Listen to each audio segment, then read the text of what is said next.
I have spent over 3 decades sitting across from patients in small, quiet consultation rooms, watching the light fade from their eyes the moment the word Alzheimer's is mentioned.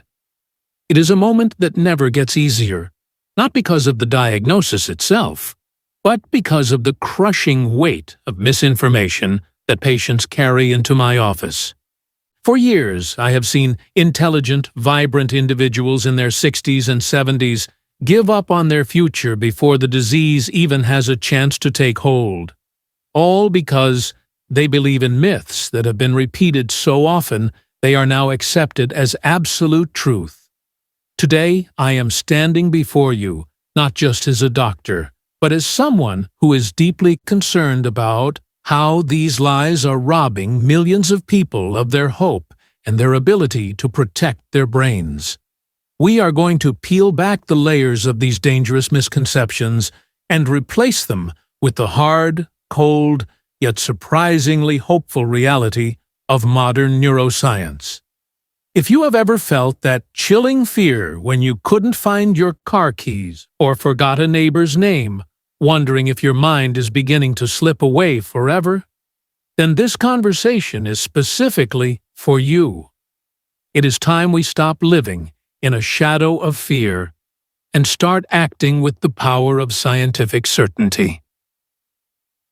The most destructive lie that echoes through the halls of every nursing home and hospital is the idea that Alzheimer's is purely a genetic death sentence. We have been led to believe that if your mother or grandfather had the disease, you are simply a ticking time bomb waiting for the inevitable explosion. This is scientifically inaccurate and psychologically devastating. While it is true that certain genetic markers like the APOE4 variant can increase your risk, having that gene is not a guarantee of the disease. In fact, research shows that even individuals with the highest genetic risk only have about a 30 to 60% chance of developing Alzheimer's, which means nearly half of them will live their entire lives with a perfectly clear mind. Only a tiny fraction of cases, less than 5%, are dictated by the rare mutations that guarantee the disease. For the other 95% of us, our genes are not our destiny. They are merely a suggestion. Think of your genes like a loaded gun, but it is your lifestyle, your environment, and your daily choices that pull the trigger. Studies of identical twins have proven this beyond a doubt, showing that even with the exact same DNA, one twin can remain healthy while the other falls ill, simply because of the different lives they led. This leads us to the paralyzing anxiety many of you feel regarding normal age-related memory loss. There is a massive fundamental difference between a brain that is simply aging and a brain that is suffering from pathology.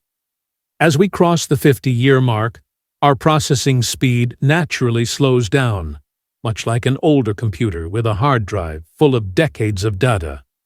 It is perfectly normal to experience those tip-of-the-tongue moments where a word escapes you for a minute, or to need a second longer to remember where you parked in a crowded lot at the grocery store. These are not signs of a failing mind. They are signs of a brain that has accumulated vast amounts of information and is simply sorting through the files. Alzheimer's, however, is a different beast entirely. It involves forgetting the very purpose of the car keys, losing the ability to navigate a neighborhood you have lived in for 40 years, or failing to recognize the faces of people you love. By confusing these two very different experiences, we either create unnecessary panic in healthy seniors, or we ignore the early warning signs of those who truly need help. Understanding this distinction is the first step toward regaining your peace of mind and your agency over your health. Perhaps the most hopeless lie of all is the claim that there is absolutely nothing you can do to prevent this condition. This is not only false, it is a rejection of 20 years of breakthrough research. We now know that nearly 40% of dementia cases could be prevented or delayed simply by addressing modifiable risk factors. Physical exercise, for instance, acts as a powerful medicine for the brain, increasing blood flow and clearing out metabolic waste. If you are walking briskly for just 30 minutes a day, you are slashing your risk by an incredible margin. Your diet plays an even bigger role. In the United States, we are often surrounded by processed foods that inflame the brain, but shifting toward a diet rich in healthy fats like avocado, wild-caught fish, and antioxidants from blueberries can create a protective shield around your neurons. Even something as simple as managing your blood pressure or treating midlife hearing loss can significantly lower the burden on your cognitive reserves. Protecting your brain is a lifelong journey we are taking together, and if you find this kind of clarity helpful in navigating your senior years, staying connected with us here ensures you never have to face these health challenges with outdated information. It is about taking small, consistent steps today to ensure your mind stays as sharp as your spirit for decades to come. We must also dismantle the myth that Alzheimer's is exclusively a disease of the very old. This creates a dangerous false sense of security for people in their 40s and 50s. While the clinical symptoms often appear later in life, the biological changes in the brain, the accumulation of amyloid plaques and tau tangles, actually begin 20 to 30 years before the first moment of forgetfulness. This means that your 50s are not a time to wait and see. They are the front line of prevention. Approximately 200,000 Americans are living with early-onset Alzheimer's, some showing symptoms as early as their late 40s. When we believe it is only an old person's problem, we miss the window where our interventions are most powerful.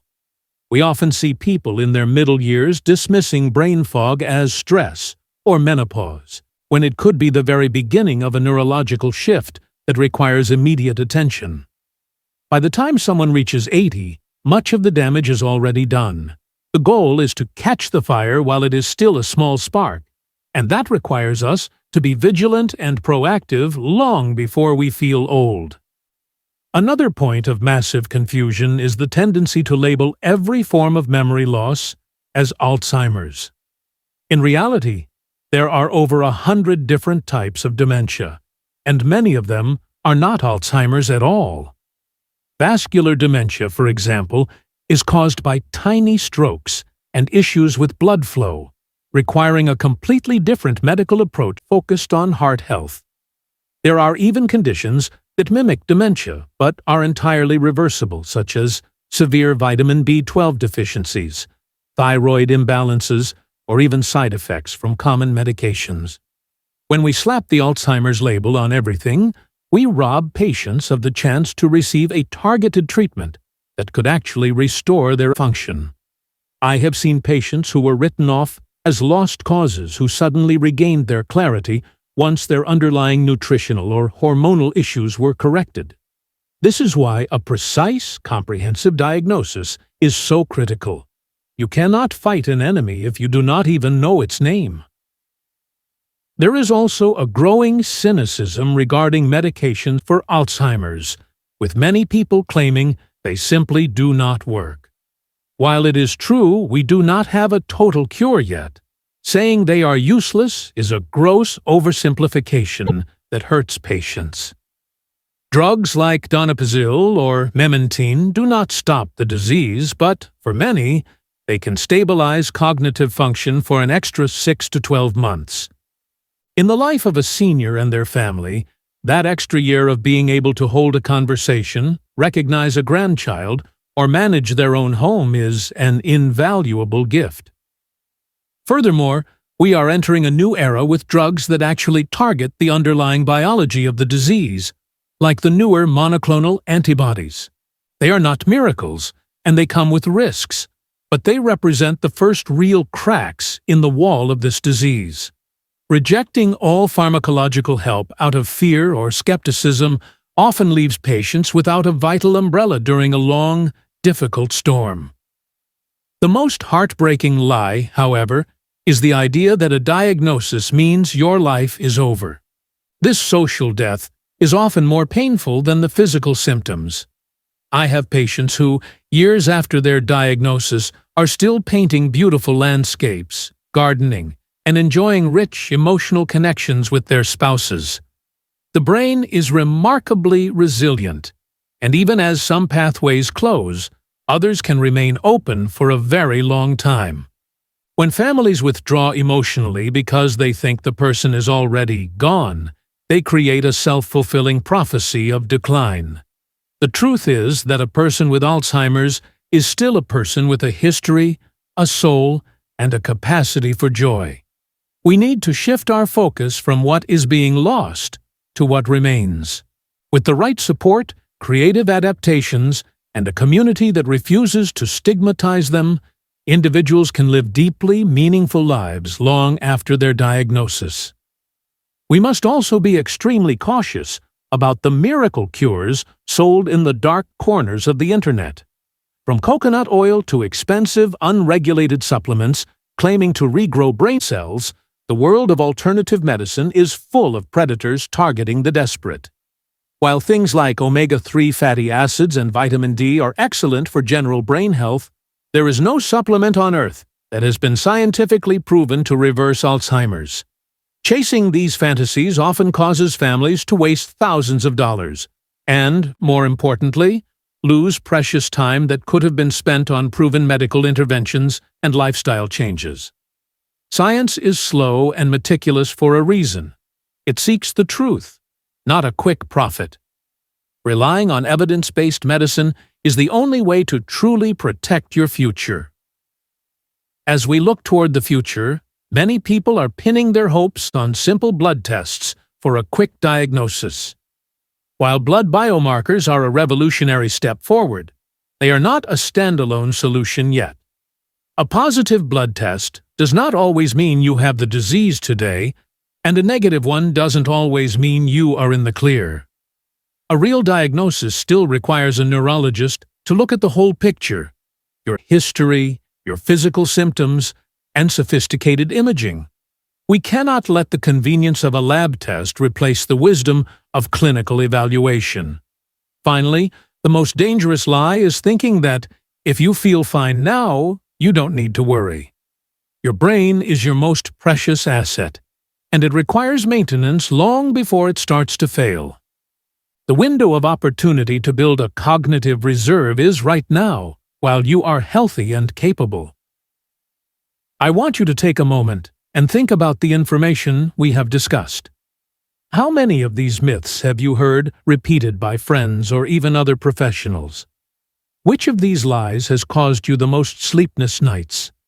Please share your thoughts in the comments, because when we talk openly about these fears, they lose their power over us. We are building a community of informed, empowered seniors who refuse to be victims of misinformation. I challenge you this week to choose just one evidence-based habit, whether it's checking your blood pressure, adding more leafy greens to your plate, or finally getting that hearing test you've been putting off. Your journey to a healthier brain doesn't start with a miracle. It starts with the truth. You are not a passenger on a one-way train toward decline. You are the captain of your own cognitive destiny. Armed with real science and a clear plan, you can face the coming years not with dread, but with the confidence and hope you truly deserve.